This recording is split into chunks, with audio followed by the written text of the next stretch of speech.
നമസ്കാരം. കഴിഞ്ഞ 3 ആഴ്ചയായി നിങ്ങൾ ബിഡൽ കാസ്ട്രോസ് കാണുന്നുണ്ട് എന്ന് പ്രതീക്ഷിക്കുന്നു.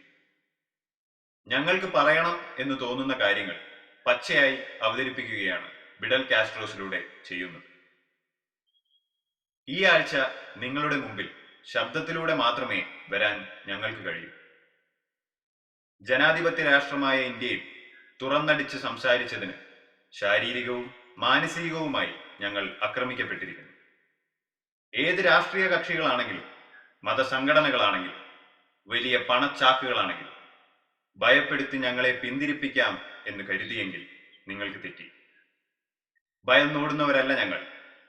ഇനിയും പറയാനുള്ളത് വെട്ടിത്തുറന്ന് നിർഭയം പറയുക തന്നെ ചെയ്യും. അടുത്ത ആഴ്ച പുതിയ ഒരു വിഷയവുമായി ബിഡൽ കാസ്ട്രോസ് വീണ്ടും വരും. കാത്തിരിക്കുക. നന്ദി.